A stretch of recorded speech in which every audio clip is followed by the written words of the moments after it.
سلام خوشتیپ. تو چرا همش مسخره بازی در میاری؟ چون که من میخوام از این دنیا لذت ببرم. نمیخوام مثل تو کسل کننده باشم. به من یه چیزی بگو، تو همیشه اینجوری با این چهره آویزون خسته نمیشی؟ همینی که هست. کنجکاوی در مورد منو بیخیال شو. ببینم تو چرا آماده شدی؟ مگه کجا میری؟ خوشگل شدم نه؟ دارم با تو میام دیگه. عمه بهم گفته که داری میری جشن عروسی یکی از دوستات. خب منم از عروسیای پاکستانی خیلی خوشم میاد. این فرصت خیلی خوبیه برام. پس ما دوتا با هم میریم. گوش کن، اونا منو تنهایی دعوت کردن، پس منم تنهایی میرم، فهمیدی؟ خب این کجاش مسئله مهمیه؟ تو رو دعوت کنن یا به من بگن، هر دوتاش یکیه که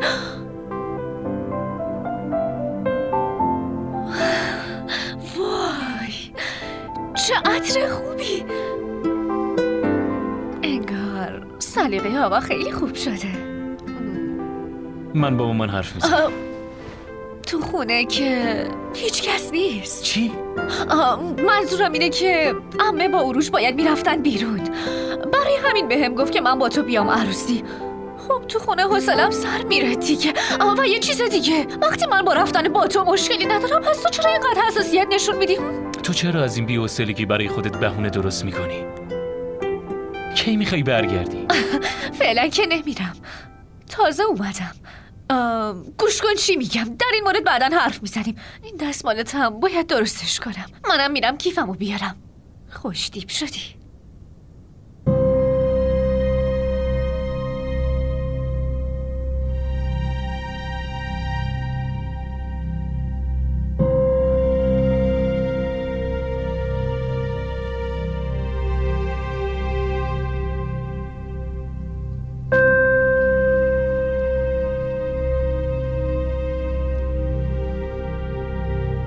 اینو ببین.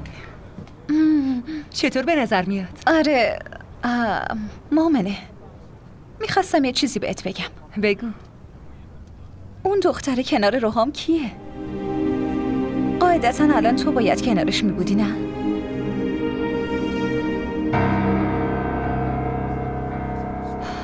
شما دوتا باز با هم دعوا کردین؟ باز چه مشکلی دارین؟ شما دوتا خوبین یه دفعه دوباره بد میشین؟ شما دوتا چرا رابطتون رو اینقدر پیچیده کردین؟ همه چیز خیلی پیچیده شده شبنم. حالا هم هر مشکلی پیش بیاد فرقی نمیکنه. این روزا هم میگذره. چرا این روزا اینجوری بگذره مؤمنه؟ تو اگه بخوای میتونی این روزا رو به میل خودت بگذرونی. روحام پسر خوبیه مؤمنه، اون تو رو خیلی دوست داره. لطفاً به خاطر این اشتباهات کوچیک اون از خودت دور نکن.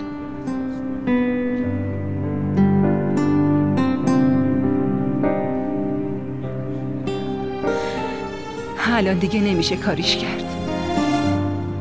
میشه لطفاً بحثو عوض کنی؟ حسن بیخیال، من دیگه میرم.